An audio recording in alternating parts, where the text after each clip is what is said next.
Hello everyone, एक बार फिर से स्वागत करती हूँ आप सभी का मेरे चैनल इन्वेस्ट इंडिया में। तो जैसे कि आप सभी को पता है, वॉर की सिचुएशन चल रही है और लगातार 7 दिन से इसराइल फिलिस्तीन में अभी तक वॉर चल रहा है। तो यहाँ पर एक अलार्मिंग सिचुएशन आती है कि हमारी इंडियन इकोनॉमी पर इसका क्या इफेक्ट पड़ सकता है। तो जैसे कि आप सभी को पता है, इनडायरेक्टली तो कुछ इफेक्ट है यहाँ पर, जैसे कि गोल्ड है, हमारे ऑयल की कंपनीज हैं, इन पर हमें इनडायरेक्टली इफेक्ट देखने को मिल रहा है। लेकिन कुछ कंपनीज ऐसी हैं जिन्होंने बहुत ज़्यादा स्टेक वहाँ पर अपना ले रखा है किसी कंपनी में, या फिर वहाँ पर अपनी सब्सिडरीज खोल रखी हैं, जिसकी वजह से इनको यहाँ पर काफ़ी नुकसान झेलने को मिल सकता है ऐसी कंपनीज को जो कि डायरेक्टली इन्वॉल्व हैं बिजनेस में इसराइल से। तो यहाँ पर बिना किसी देरी के हम वो कंपनीज देखेंगे जो कि डायरेक्टली वर्क कर रही हैं वहाँ पर, और उनको बहुत ज़्यादा नुकसान झेलने को मिल सकता है। और जैसे कि आप सभी को पता है, 7 अक्टूबर को ये वॉर स्टार्ट हुई थी, जो कि हमास ने यहाँ पर जो एक मिलिट्री है, हमास जो कि फ़िलिस्तीन की मिलिट्री है, जिसने 3,500 रॉकेट छोड़े थे, जिससे साउथर्न डिस्ट्रिक्ट थी पूरी की पूरी इसराइल की तबाह हो गई थी और हज़ारों लोग मारे गए थे। और अभी भी ये सिलसिला वॉर का चल रहा है। तो बिना किसी देरी के हम लोग देख लेते हैं कि इंडियन इकोनॉमी पर क्या इफेक्ट पड़ता है। तो जैसे कि मैंने आपको बताया, इंडियन इकोनॉमी पर डायरेक्टली कोई इफेक्ट नहीं है, इन कंपनीज पर डायरेक्टली इफेक्ट पड़ सकता है। तो पहली जो कंपनी है उसका नाम है सन फार्मा। सन फार्मा की एक सब्सिडरी कंपनी है जिसका नाम है टारो फार्मास्यूटिकल, जो कि इसराइल में है। अब यहाँ पर आप देख सकते हैं, ये जो टारो फार्मास्यूटिकल है उसमें सन फार्मा ने 78.48% का स्टेक ले रखा है। अब यहाँ पर आप देख सकते हैं काफ़ी भारी स्टेक है, तो यहाँ पर कंपनी को बाहरी नुकसान उठाना पड़ सकता है। वहीं अगर मैं बात करूँ इसके पॉजिटिव साइड की, तो यहाँ पर अगर कंपनी को यहाँ से सप्लाई देनी पड़ी मेडिसिन्स वगैरह की, तो यहाँ पर पॉजिटिव में यहाँ पे इम्पैक्ट आ सकता है। लेकिन ज़्यादातर जो इसराइल है वो अपनी मेडिसिन्स यूएस वगैरह से मंगा रही है, यानी कि सप्लाई करवा रही है। तो इसी की वजह से हमारी जो इस कंपनी को, यानी कि टारो फार्मास्यूटिकल कंपनी को जो है वो यहाँ पर लॉस ही फेस करने को मिल सकता है। वहीं अगर हम बात करें दूसरी कंपनी की, तो दूसरी कंपनी है हमारी अडानी की, जो कि अडानी पोर्ट है। अब अडानी ने यहाँ पर एक पोर्ट, सी पोर्ट ले रखा है जिसका नाम है हाइफा पोर्ट।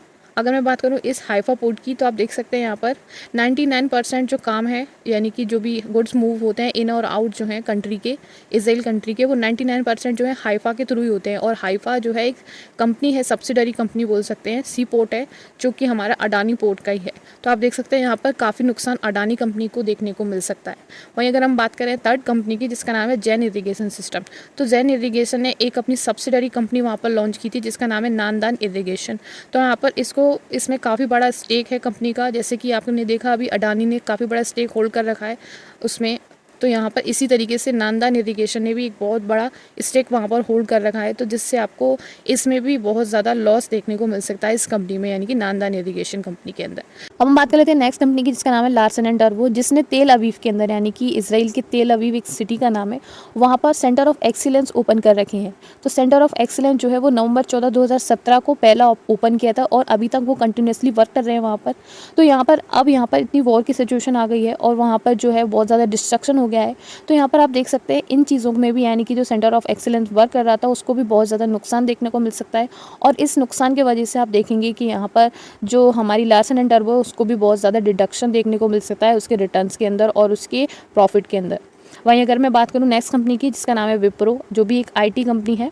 अब हम बात कर लेते हैं हमारी नेक्स्ट कंपनी की, जिसका नाम है विप्रो। अब विप्रो की मैं बात करूँ तो विप्रो ने एक कंपनी खरीदी थी इसराइल की, जिसका नाम है गिवॉन। और जो गिवॉन कंपनी है, जो कि रुथ और हेम ने बनाई थी, दोनों ने मिलकर, जो कि 1970 में ओपन की थी। और जो कंपनी है basically metallic aerostructure part and assemblies बनाती है। तो यहाँ पर आप देख सकते हैं जब कंपनी खरीद ली थी पूरी, तो अब इस कंपनी, जो कि बहुत वेल स्टेब्लिश्ड कंपनी है, अब इसमें नुकसान देखने को मिलेगा। तो डायरेक्टली आप देख सकते हैं विप्रो में भी हमें नुकसान देखने को मिल सकता है। वहीं अगर हम बात करें बैंक्स की, तो पीएसयू बैंक से मैं बात कर रही हूँ यहाँ पर। तो स्टेट बैंक ऑफ इंडिया ने भी एक ब्रांच खोल रखी है तेल अवीव में अपनी, उसको डायरेक्टली यहाँ पर इफेक्ट देखने को आपको मिल सकता है। यानी कि तेल अवीव एक सिटी है इसराइल की, वहाँ पर एक ब्रांच है स्टेट बैंक ऑफ इंडिया की, जो कि अभी क्लोज आप देखने को मिल सकती है। तो यहाँ पर छोटा मोटा नुकसान यहाँ पर इस ब्रांच का आपको देखने को मिल सकता है स्टेट बैंक ऑफ इंडिया के अंदर। वहीं अगर हम बात करें इंडियन डिफेंस के बेसिस से, तो इंडियन डिफेंस को काफ़ी ज़्यादा फ़ायदा हो सकता है, क्योंकि अगर वो ऐसी कंटिन्यूसली चलती रही तो आप देखेंगे कि यहाँ पर उनको नीड होगी काफ़ी सारी डिफेंस इक्विपमेंट की। और जब डिफेंस इक्विपमेंट की नीड होगी तो यहाँ पर हमारी इंडिया से वो काफ़ी ज़्यादा सप्लाई मांगेंगे, तो जिसकी वजह से यहाँ पर हमको इस चीज़ में, यानी कि डिफेंस में काफ़ी पॉजिटिव इम्पैक्ट देखने को मिल सकता है इंडियन डिफेंस के अंदर। वहीं अगर हम बात करें एनएमडीसी कंपनीज़ की, अगर हम बात करें जो कि नेशनल मिनरल डेवलपमेंट कंपनी है, इनमें भी हमको नुकसान देखने को मिल सकता है। साथ ही साथ अगर हम बात करें ज्वेलरीज वगैरह की, जो कल्याण ज्वेलर्स हैं, जो कि अपना गोल्ड वगैरह वहीं से लेते हैं, इनमें भी आपको नुकसान देखने को मिल सकता है। टाइटन में भी काफ़ी ज़्यादा नुकसान देखने को मिल सकता है, क्योंकि ये इनका डायरेक्टली इजराइल से काफ़ी ज़्यादा कनेक्शन है। वैसे कि इजराइल से काफ़ी ज़्यादा कनेक्शन है, साथ ही साथ हमारी टेक महिंद्रा हो गई, bank of India, state bank of India की तो मैंने आपको बताई दी, और भी कंपनी है विप्रो वगैरह की तो मैंने आपको बताई दी। टीसीएस को काफ़ी ज़्यादा नुकसान हो सकता है, टेक महिंद्रा को हो सकता है। तो इन कंपनियों को भी काफ़ी ज़्यादा नुकसान देखने को मिल सकता है, क्योंकि इनके इजराइल से काफ़ी सारे वर्क्स हैं। तो ये थी हमारी मेन जो कंपनीज़ हैं जिनको बहुत ज़्यादा इफेक्ट पड़ सकता है। बाकी अगर हम बात करें ओवरऑल इंडियन मार्केट की मैं बात करूँ तो इतना ज़्यादा इफेक्ट नहीं पड़ेगा, काफ़ी माइनर इफेक्ट अभी पड़ रहा है। अगर प्रोलॉन्ग वार चलती रही तो आप देखेंगे कि कुछ और इफेक्ट यहाँ पर पड़ सकता है। तो thank you so much for watching. मिलती हूँ नेक्स्ट वीडियो में, जिसमें हम बात करने वाले हैं मिलती हूँ नेक्स्ट वीडियो में।